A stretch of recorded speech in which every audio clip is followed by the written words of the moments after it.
Good day and welcome back to another DBZ Dokkan Battle video, and in this video we are going to talk about crossover units. And the reason we're going to talk about crossover units is because, in case you guys didn't see my video yesterday, there was a Twitter announcement, and the next banners that are going to come out to DBZ Dokkan Battle is going to be the Dragon Ball Heroes banners. Now the Dragon Ball Hero banners, they pop up once every year roughly. They're a pretty niche event. They literally only feature characters from Dragon Ball Heroes. Now Dragon Ball Heroes are part of automatically 3 categories. They're part of the Time Travelers category, the Dragon Ball Heroes category, and the crossover category. So should you summon for Dragon Ball Heroes units? Well, the thing is most of the time the Dragon Ball Heroes units are going to be something hype. They've teased a pan, but there will be more summonable units, and they're probably going to be along the lines of like last year where we had the Super Saiyan 4 Vegito. You know, we've had Super Saiyan 4 Broly's in the past, we've had SS3 Gokus, SS3 Vegetas, SS3 Trunkses, SS3 Gohans, and just you get a lot of these different kind of units. Now the value in summoning on crossover banners is due to the units you get that can fill up some smaller niche categories. So for example, obviously the SS4 Vegito was the big lead last year, the big crossover category lead, but he's also on the Giant Ape Power category, which is already a very niche category, and he's a support for that category. Very similarly, throughout the rest of the units that have come over time, a lot of them are Super Saiyan 3 units. A lot of them are Super Saiyan 4 units or Giant Ape Power units. One of them, for example, Kumba, was a Giant Form unit. You know, this Trunks and Gohan SS3 were both units I used in my first completion of the Super Saiyan 3 Super Battle Road stage. And I only got those by summoning on the Super Dragon Ball Heroes banner. Similarly, last year there was a whole bunch of Giant Ape Power units released quite recently after the release of SS4 Gogeta that really filled out the category. You know, Vegito, Gohan, Bardock, Broly, all of these units are very, very good, but they also help to fill out the Giant Ape Power category. Now, like I said, you know, some of these are going to get awakenings this time. Vajanks, Gohanks, they're all going to get awakenings. They're going to benefit the fusion category. That's very good because fusion is one of the smaller categories in the game. The issue is beyond kind of benefiting these niche smaller categories, most of these units have very generic banner marks. Like I said, most of the time, well 90% of the time, and we can use Dabura as an example, they're going to have Dragon Ball Heroes, they're going to have crossover, they're going to have Time Travelers. Then mostly they generally just have super vague and generic categories. You might be lucky they might have Terrifying Conquerors, which is fine, I guess. They might have Pure Saiyans, like in the case of Broly and Bardock and those kind of units, or Hybrid Saiyans, obviously if they go on. But they don't have anything beyond that because they're very specific points of these characters. And if you look at a unit like Dabura, for example, yeah, Dabura's on Terrifying Conquerors, and you can maybe link up with another, you know, Dabura unit on there, but that's realistically it.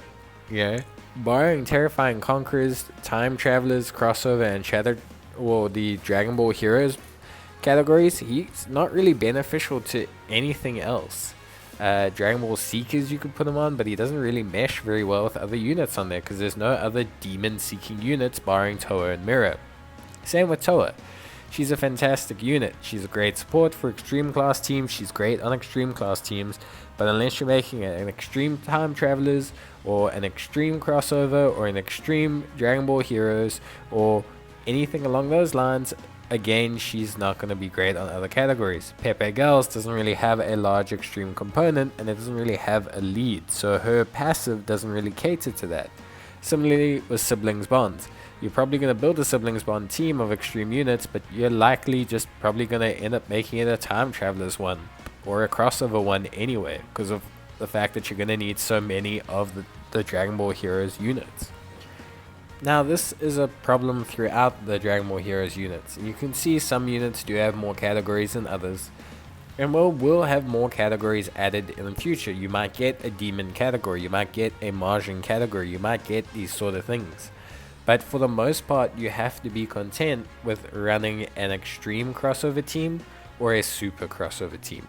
You will have units that fall into smaller categories that you will end up using, like for example the aforementioned Super Saiyan 3 challenges for SBR stage. You might use, the Toa for a Time Travelers category mission if you only have, the Zamasu or something like that. You might use, for example, the Giant Ape Form units, or you might use Kumba in a Giant Form team. But that's about it. For the most part, these units aren't going to rock up in your teams. I look at something like Dark Master Saiyan. He's an excellent unit. He's technically on Vegeta's family.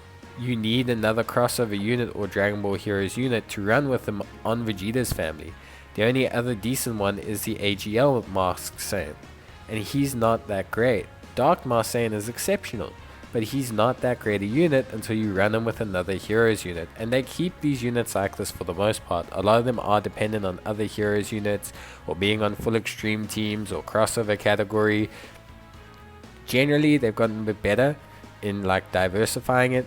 So if you look at Vegito provides a buff to crossover and Giant Ape Form category. Broly, which was the sub-unit on the banner, requires a Giant Ape Power unit to activate his passive, rather than making it a crossover category unit. That makes him much more applicable on the Giant Ape Form team, even if you don't get Vegito. And there's things like that they do. Gohan, for example, requires 4 Giant Ape Power units, which means you can run him on a Giant Ape Power team, rather than the crossover team only. Obviously, again though, if you then want to run him on a crossover team, it kind of makes it difficult to run him on that team without sticking to Giant Ape Power units. So it does have a double fold effect.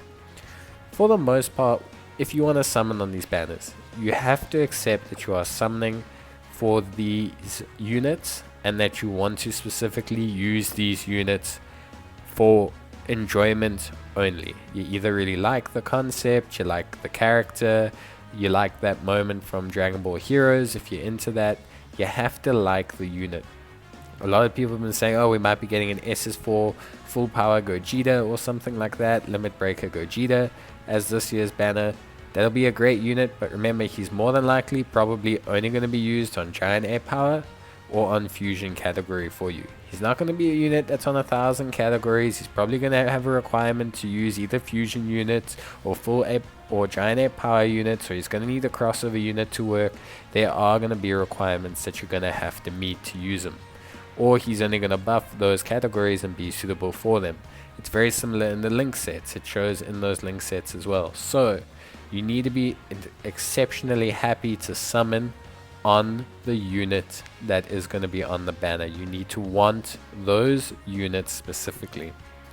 If you do want those units specifically, or if you're like me and you just like the notion of the crossover category and you just like to have something a little bit weirder, a little bit more variety, then you are welcome to summon on the banner, and I think you should go for it. But just remember that it is a once per year banner, and usually if you don't get the units, they're going to be difficult to get in future. But that's going to be it for me, guys. Let me know in the comments what you think about the Heroes banner, and as always, I'll see you next time. But until then, stay safe and bye.